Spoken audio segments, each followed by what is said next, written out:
નમસ્કાર મિત્રો, Vidya Mandir study online ક્લાસમાં આપનું હાર્દિક સ્વાગત છે. આપણે વાત કરી રહ્યા હતા એનઈપી 2020 ને. આગળના વિડીયોમાં આપણે પ્રકરણ 6 સુધી આનો અભ્યાસ કર્યો હતો. આજના આ વિડીયોમાં આપણે પ્રકરણ 7 અને 8નો અભ્યાસ કરીશું.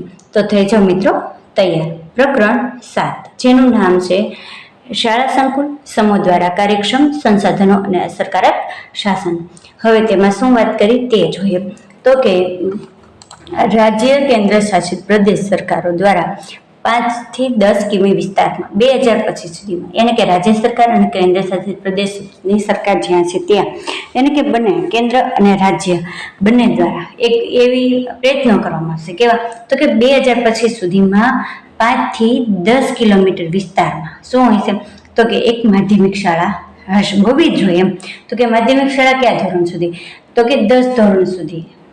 પછી શાળાઓ એટલે કે નિશાળો, તો કે ક્યાં કઈ રીતે? તો કે સંખ્યા પર આધારિત હશે. જો સંખ્યા વધારે તો નિશાળો વધારે હશે, અને સંખ્યા ઓછી તો નિશાળોની સંખ્યા ઓછી હશે. પછી આંગણવાડી કેન્દ્રો. હવે આંગણવાડી કેન્દ્રો પણ એવી રીતના, વિદ્યાર્થીની સંખ્યા વધારે હશે તો આંગણવાડી કેન્દ્રો વધારે હશે, અને વિદ્યાર્થીની સંખ્યા ઓછી હશે તો આંગણવાડી કેન્દ્રો પણ ઓછા હશે. હવે ઉપયુક્ત કાર્ય પૂર્ણ કરવા માટે એક સંભવિત પદ્ધતિ શાળા સંકુલ તરીકે ઓળખાતી ક્લસ્ટરિંગ રચનાની સ્થાપના હશે, જેમાં એક માધ્યમિક શાળાનો સમાવેશ થાય છે, જેમાં 5 થી 10 કિલોમીટર ત્રિજ્યામાં આંગણવાડી કેન્દ્રો સહિત તેના પડોશમાં નીચલા ગ્રેડ આપતી અન્ય બધી શાળાઓનો સમાવેશ થાય છે.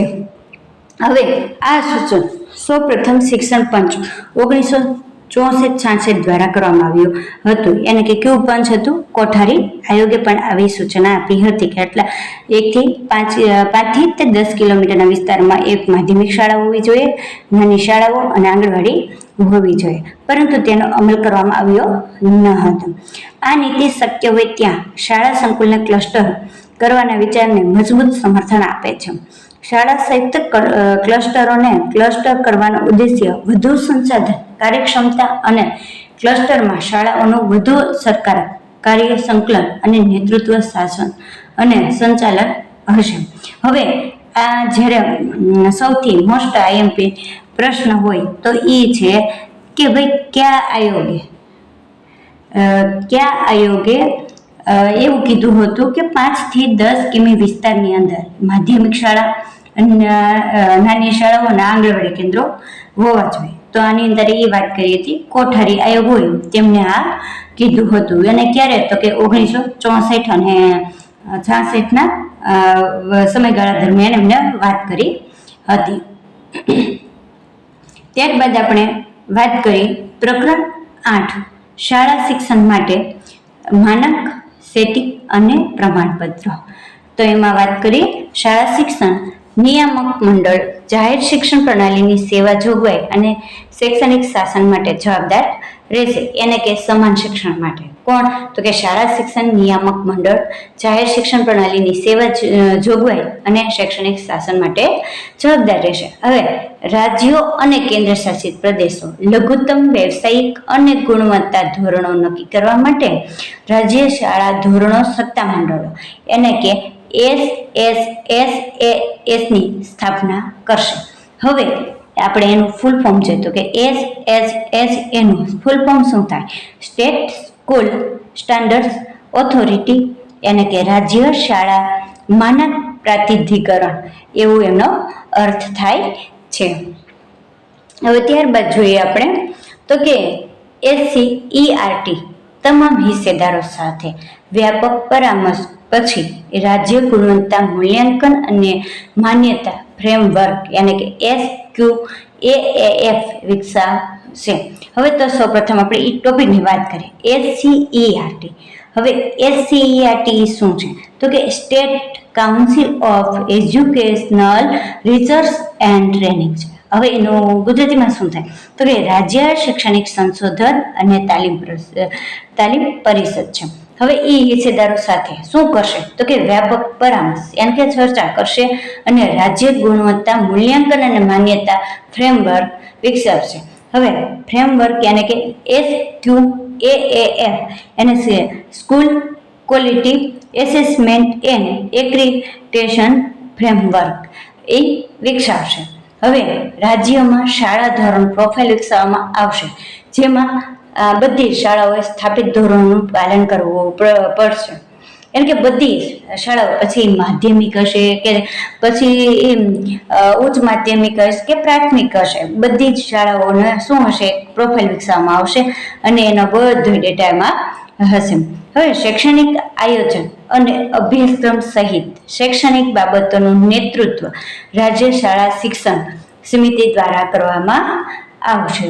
હવે આપણે આગળ વાત કરીએ તો કે નવી શિક્ષણ નીતિ 2020ના અંતિમ મુસદ્દામાં નવી સુવિધાઓનો સમાવેશ, એટલે કે નવી આ શિક્ષણ નીતિ છે એની અંદર કઈ બાબતોનો ઉમેરો કરવામાં આવ્યો હતો. તો કે પહેલા તો NEP 2020 એમફિલ કોર્સને સમાપ્ત કરવામાં આવ્યો. એટલે કે આપણે MA પછી જે એમફિલનો કોર્સ કરતા હતા એ શું કરી દેવામાં આવ્યું, તો કે બંધ કરી દેવામાં આવ્યું. અને ખાસ કરીને તો એક્ઝામમાં પણ પૂછાય, એટલે આ મોસ્ટ આઈએમપી છે કે ભાઈ કયો કોર્સ છે એ NEP 2020 અંતર્ગત સમાપ્ત, એટલે કે બંધ કરી દેવામાં આવ્યો. તો કે એમફિલનો કોર્સ હોય એ બંધ કરી દેવામાં આવ્યો છે. પછી વધારે આગળ શું કીધું, તો કે ધોરણ 1 થી 12ના વિદ્યાર્થીઓને દર વર્ષે 10 દિવસ માટે તેમની બેગ લાવવાની જરૂર રહેશે નહીં, એટલે કે 10 ડે બેગલેસ ડે. હવે આ છે એ એવું જ કહેવાય કે આ છે એ શનિવારને સમય બને ત્યાં સુધી રાખવાની વાત કરી છે કે બાળકે છે 10 દિવસ માટે બેગ લઈને આવવું નહીં. એનું કારણ એ છે કે એમને એક આજુબાજુ મુલાકાતે લઈ જવાના, વ્યવસાયિક મુલાકાતે, જેથી કરીને બાળકને વ્યવસાયિક શિક્ષણ મળે, રોજગારલક્ષી શિક્ષણ મળે એવો આનો ઉદ્દેશ્ય છે. હવે ત્યારબાદ છે ધોરણ 1 થી 2ના વિદ્યાર્થીઓને વર્ગ કાર્ય માટે એક નોટબુક રાખવાની સલાહ આપવામાં આવશે. હવે ધોરણ 3 થી 5ના વિદ્યાર્થીઓને 2 નોટબુક રાખવાની સલાહ આપવામાં આવશે. હવે કર્ણાટક નવી શિક્ષણ નીતિ લાગુ કરનાર પ્રથમ રાજ્ય હતું અને મધ્યપ્રદેશ હતું એ બીજું રાજ્ય હતું અને ઉત્તરાખંડ એ ત્રીજું રાજ્ય હતું. આની વાત આપણે આગળના વિડીયોમાં પણ કરી ગયા હતા. હવે આપણે આગળ જોઈએ વિદ્યા પ્રવેશ. હવે વિદ્યા પ્રવેશ એ શું છે? હવે એ વિદ્યા પ્રવેશ ક્યારે કરાવવામાં આવે, એનો સમયગાળો શું હોય છે અને એનો ઉદ્દેશ્ય શું છે તેનો આપણે અહીંયા અભ્યાસ કરીએ. હવે વિદ્યા પ્રવેશ એ ધોરણ 1ના નવા પ્રવેશ પામેલા વિદ્યાર્થીઓ માટે 3 મહિના અથવા 12 અઠવાડિયાનો રમત અને પ્રવૃત્તિ આધારિત તૈયારી કાર્યક્રમ છે, જે રાષ્ટ્રીય શૈક્ષણિક સંશોધન અને તાલીમ કાર્યક્રમ NEP 2020 હેઠળ નિપુણ ભારત ભલામણો અનુસાર વિકસાવવામાં આવ્યો છે. હવે ખાસ કરીને શાળા તત્પરતા આપણે એ શબ્દ વાપરતા હોઈએ છીએ કે એ હોય છે 3 મહિનાનો હોય છે. કેમ?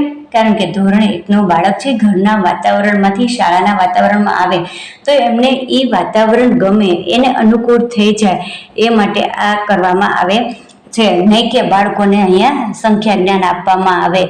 એમને શું કરવાનું છે, એમની સાથે રમત રમવાની છે, એમને સાથે અનેકવિધ પ્રવૃત્તિ કરવાની છે, જેથી કરીને બાળકને સ્કૂલમાં આવતો થાય. અને ખાસ એક તો IMP આની અંદરથી એવો પ્રશ્ન પણ પૂછાઈ શકે છે કે શાળા તત્પરતાની પ્રવૃત્તિ એટલે કે વિદ્યા પ્રવેશની પ્રવૃત્તિ કેટલા સમયગાળા દરમિયાન કરવામાં આવે, તો કે ધોરણ 1ના બાળકોને 3 મહિના માટે અથવા તો 12 અઠવાડિયા સુધીની આ પ્રવૃત્તિ હોય છે.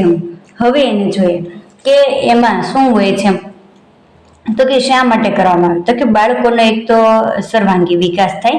શાળા તત્પરતા એટલે માત્ર અક્ષર જ્ઞાન નહીં, પરંતુ બાળકની જિજ્ઞાસા, સર્જનાત્મક, સામાજિક વ્યવહાર અને ભાવનાત્મક વિકાસને પહોંચવો. કારણ કે બાળક છે એ શાળાએ જ્યારે આવતું થાય એનો સામાજિક વ્યવહાર હશે, એની ભાવનાઓ હશે, એનો વિકાસ આપણે કરવાનો રહેશે. હવે આપણે જોઈએ તો કે વિદ્યા પ્રવેશ માટે એ શું કરશે, તો કે રમત ગમત દ્વારા શીખે અને શાળાના વાતાવરણ સાથે એ અનુકૂળ રહેશે. ધારો કે આપણે બાળક પહેલે દી આવ્યું અને ડાયરેક્ટ એને કહીએ કે ભાઈ એકડો લઈ કે ABCD એ શું છે એને શીખવાડે કે આને A કહેવાય અને B કહેવાય, અને બીજે દી આવીને કહે કે તું આમાં A લે B લે, તો એને આ વાતાવરણ ગમશે નહીં અને બીજે દિવસે એ શાળાએ આવતું બંધ થઈ જશે. પરંતુ આપણે આના માટે શાળા તત્પરતાની પ્રવૃત્તિ કરાવવાની રહે છે. અને ટૂંકમાં કહીએ તો શાળા તત્પરતા એ બાળકને શીખવા માટેની સજ્જતા છે, તેને શાળાના ઔપચારિક શિક્ષણ માટે તૈયાર કરે છે. હવે આપણે આગળ જોઈએ કે ભાઈ NEP 2020 ગુજરાતમાં અમલીકરણ. તો કે એમાં અમલીકરણ કઈ રીતે થઈ રહ્યું છે તે જોઈએ. ગુજરાત રાજ્યમાં નેશનલ એજ્યુકેશન પોલિસી એટલે કે NEP 2020નું અમલીકરણ તબક્કાવાર રીતે ઝડપથી થઈ રહ્યું છે. હવે પેલું તે શું કર્યું હતું તો કે શાળાકીય માળખામાં ફેરફાર કર્યો છે. ભાઈ આપણે ગુજરાત રાજ્યમાં શાળાકીય માળખામાં ફેરફાર થયો એટલે શું થયું તો કે ગુજરાત સરકાર પરંપરા 10+2 માળખાને બદલી NEP 2020 મુજબ 5+3+3+4 શૈક્ષણિક માળખું અપનાવ્યું છે. જેમાં આપણે જોયું તો આગળ 4 સ્ટેપ તો કે 3 થી 8 વર્ષ માટે ફાઉન્ડેશનલ, 8 થી 11 વર્ષ માટે પ્રિપેરેટરી, 11 થી 14 વર્ષ માટે મિડલ અને 14 થી 18 વર્ષ માટે સેકન્ડરીનો સમાવેશ થયો હતો. ત્યારબાદ આપણે શું શરૂઆત બીજી કરી છે તો કે NEP 2020 મુજબ પ્રારંભિક શિક્ષણ શરૂ કરવા માટે રાજ્યની પ્રાથમિક શાળાઓમાં તો કે બાલવાટિકા શરૂ કરવામાં આવી છે. અને ત્યારબાદ શું કર્યું છે એ છે તો કે બાલવાટિકા માટે સ્ટાફની જરૂરિયાત અનુસાર ગુજરાત પ્રાથમિક શિક્ષણ પરિષદ દ્વારા આઉટસોર્સિંગ કોન્ટ્રાક્ટ બેઝ ભરતીની પ્રક્રિયા હાથ ધરાય છે. જેમાં PTC ની લાયકાત ફરજિયાત હોવી જોઈએ. આપણે હવે એનો અભ્યાસક્રમ શું હોય છે આમાં આપણે બધા મુદ્દાઓ નથી લીધા પણ અમુક મુદ્દાને આપણે મૌલિક રીતે જ વાત કરી છે. તો કે અભ્યાસક્રમ શું હોય છે તો કે ગુજરાત રાજ્ય શિક્ષણ વિભાગ દ્વારા અભ્યાસક્રમમાં પ્રાદેશિક ભાષામાં છે એને કે બાળકની કઈ ભાષા પ્રાદેશિક ભાષા હશે અથવા તો સ્થાનિક બોલીઓ હશે એની સાથે આપણે એને મૂલ્યો સાથે શિક્ષણ આપવું પડશે. અને ખાસ તો બાળકોના સર્વાંગી વિકાસ સાથે ભાર મૂકવામાં આવ્યો છે. અને ખાસ તો શિક્ષકની તાલીમ અને સંસ્થાગત ફેરફારો જોઈએ તો કે શિક્ષકને પ્રશિક્ષણ માટે 2 વર્ષીય સ્નાતક પ્રોગ્રામને બદલે 4 વર્ષીય BEdનો પ્રોગ્રામ લાવવાની પ્રક્રિયા શરૂ થઈ ગઈ છે. તો અહીંયા આપણે જોયું હતું અધ્યાય યાની કે પ્રકરણ 7 અને 8 જોયું. ત્યારબાદ ગુજરાતમાં અમલવારીકરણ જોયું અને ત્યારબાદ આપણે જોયું હતું કે વિદ્યા પ્રવેશ છે. અને ખાસ તો અહીંયા IMP પ્રશ્ન પૂછાય એવા હોય તો કે એક તો આપણે જોઈએ કે કોઠારી પંચે કઈ સલાહ સૂચન આપી હતી તો કે 5 થી 10 કિલોમીટર વિસ્તારની અંદર માધ્યમિક શિક્ષણ હોવું જોઈએ. પછી એક નાની શાળા યાની કે સંખ્યા આધારિત હોવી જોઈએ અને આંગણવાડીની વાત કરી હતી.